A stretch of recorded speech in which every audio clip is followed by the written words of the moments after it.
Baik, Assalamualaikum warahmatullahi wabarakatuh. Selamat pagi semuanya.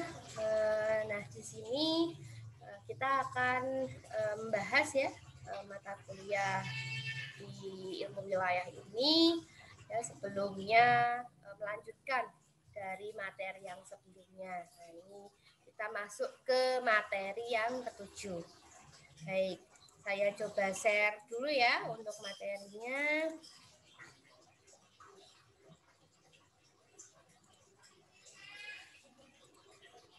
Baik, sudah nampak ya. Baik, di dalam materi ketujuh ini kita akan membahas tentang kerangka dasar analisis wilayah. Nah, sebelumnya kita sudah mempelajari ya adanya tipe wilayah. Nah, tipe wilayah itu ada homogen dan juga ada fungsional. Nah, ini nanti kalau yang homogen itu kaitannya dengan wilayah yang sama ya atau karakteristiknya yang sama. Ini nanti hubungannya dengan pewilayahan juga ya.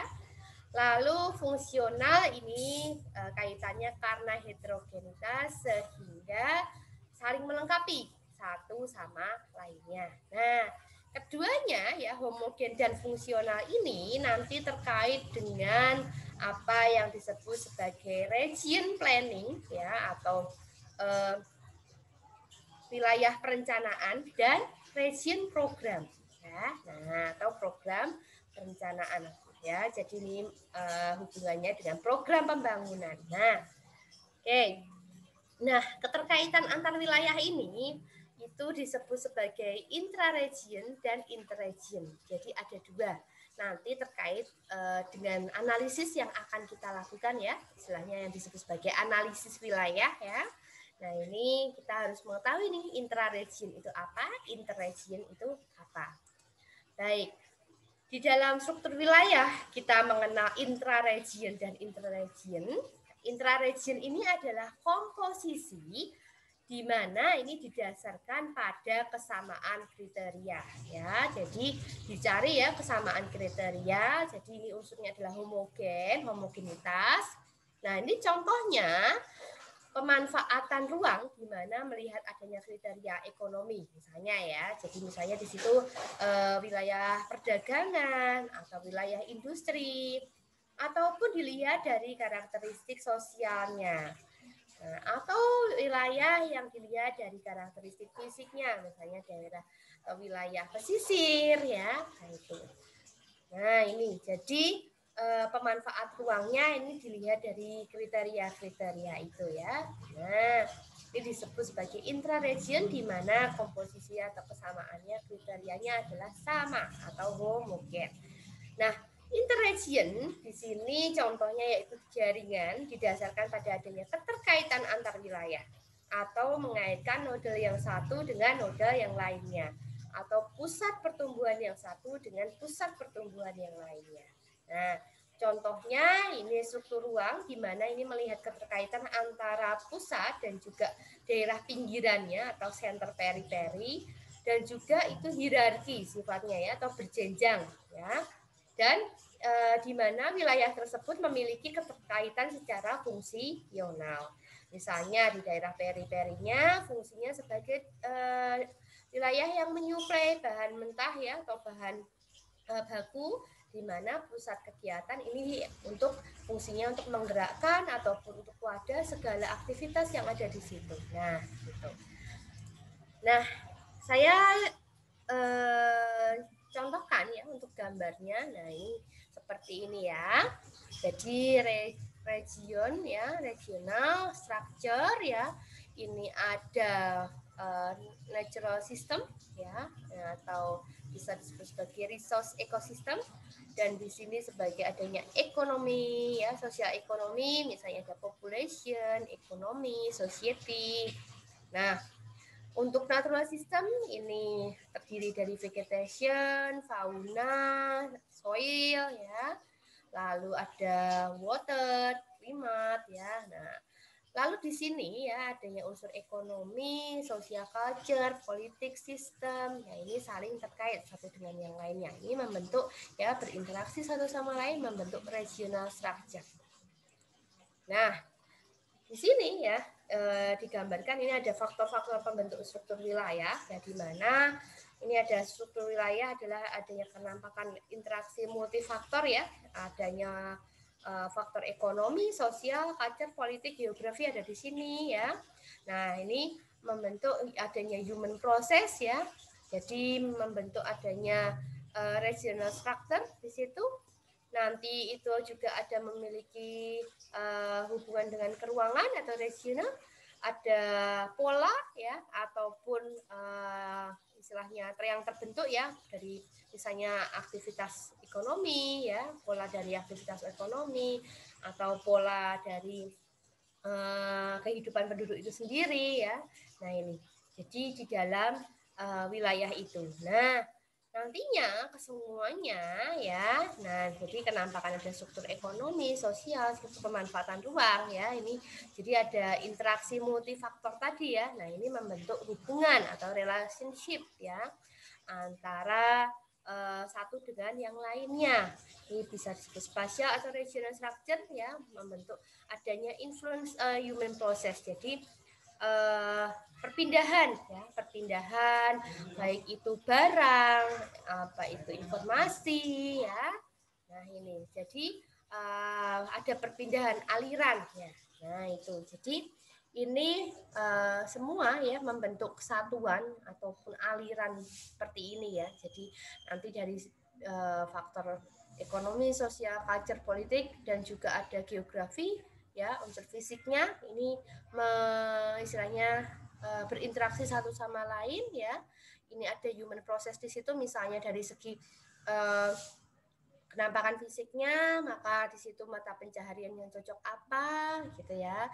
Kalau bidang pertanian ya tentunya sangat tergantung dengan alam atau dengan kondisi geografinya, kondisi iklimnya, kondisi tanah, air ya. Nah itu. Lalu di situ spasial regionnya akan membentuk pattern ataupun pola dari aktivitas ekonominya, misalnya untuk kegiatan pertanian ya. Nah, itu dari mata pencaharian pertanian. Nah, nanti dari produk pertanian tersebut nanti dijual ke ininya daerah pusatnya. Nah, ini akan ada influence atau aliran barang ya. Nah, itu. Jadi adanya hubungan relationship antara daerah pusat dengan penyedia gitu.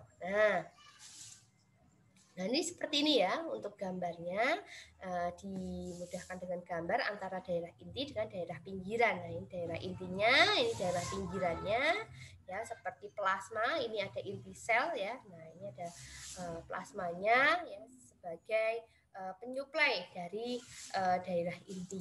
Nah, karena itu tadi ya disinggung adanya analisis interregional dan analisis intraregional ya, ini bedanya apa ya?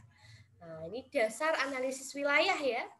Jadi kalau analisis interregional itu setiap satuan wilayah itu dianggap sebagai agregat atau utuh, satu kesatuan ya. Kalau analisis intra ya ini ada disegregasi ruang dan adanya unsur-unsur di dalam wilayah. Nah, lalu kalau interregional itu analisis unsur-unsur wilayahnya dan bagian-bagian di dalam setiap wilayah itu bukan the main concern atau bukan konsertasinya bukan fokusnya ya, fokusnya bukan pokoknya ya. Nah, tapi berbeda dengan intraregional, ini analisis unsur-unsur wilayahnya, ini bagian-bagian dari wilayah atau subwilayah yang merupakan the main concern ataupun yang utama ya. Nah, lalu kalau interregional ini analisisnya lebih ditekankan pada interaksi dan interdependensi antar wilayah. Kalau di intraregional berarti itu sifatnya analisis interaksi dan interdependensi antar wilayah ya, hanya bersifat komplementer saja ya. Artinya yang paling dipentingkan adalah di wilayah itu sendiri gitu. Nah, kalau tadi yang di inter itu antar wilayah ya, kalau di sini yang antar wilayah itu sifatnya hanya pelengkap gitu. Nah, ini jenis wilayah dan analisisnya. Misalnya ada wilayah fungsional region, sama ya, yang ini sifatnya adalah heterogen atau wilayah fungsional tadi ya, nodal, polarized ya. Nah, ini dasar analisisnya nanti menggunakan interdependensi atau keterkaitan antar wilayah. Di sini menganalisis adanya fungsi-fungsi wilayah di setiap nodal-nodal tersebut ya. Fungsi dari setiap node itu apa? Nah, tipe analisisnya nanti menggunakan interregional atau menganalisis antar wilayah. Nah, ini jadi bukan hanya di situ ya, tetapi di luar karena kaitannya fungsional antar wilayah ini berbeda. Nah, jenis wilayah uniform, formal, homogen, ya, zonal, ya. Nah, ini karena adanya kesamaan, nah sehingga ini dasar analisisnya adalah wilayah homogen. Nanti tipe analisisnya dengan menggunakan intraregional atau internal wilayah itu sendiri, ya. Tadi sebelumnya nih ya, hanya bersifat komplement gitu. Nah, ini ada ya untuk grafik atau data matrik yang masih digunakan ya. Ini misalnya kita menggunakan datanya itu daerah dalam angka, pernah ya mencari kecamatan dalam angka atau provinsi dalam angka. Nah, ini atau Indonesia dalam angka ya. Jadi data-data sekunder itu juga bisa ya. Nah, ini juga bisa diolah dengan menggunakan sistem informasi geografi ya. Nah, terus kita juga menggunakan data matrik ya yang disebut sebagai HINCO. HINCO itu apa aja ya? Ini pendekatan HINCO ya. H-nya itu adalah human aspect, ya, yang I-nya itu institutional aspect, yang N-nya adalah natural aspect, dan C-nya ini capital aspect, dan O-nya ini other lainnya selain ini ya. Nah, ini ada matriknya ya. Jadi ini seperti ini ya. Nah, jadi kalau human aspect ini meliputi apa saja? Ada populasi ya, jumlah populasi, ada karakteristik demografi, meliputi apa saja? Pendidikan, terus pekerjaan, skill ya, income, pendapatan gitu ya. Macam-macam di sini. Ada tenaga kerja, labor force, participation ya. Nah, ini terus juga ini merupakan di daerah desa maupun daerah kota ya. Jadi ini human aspect ya, housing atau permukiman ya. Nah, nih. Jadi ini adalah human aspect tadi ya. Nah, lalu I-nya institutional aspect ini meliputi apa saja? Ini meliputi regional and local government. Ya. Jadi ini ada public revenue ya, expenditure, pola dari apa namanya expenditure itu ya di sini ya. Terus ada sosial ya, terus labor to capital.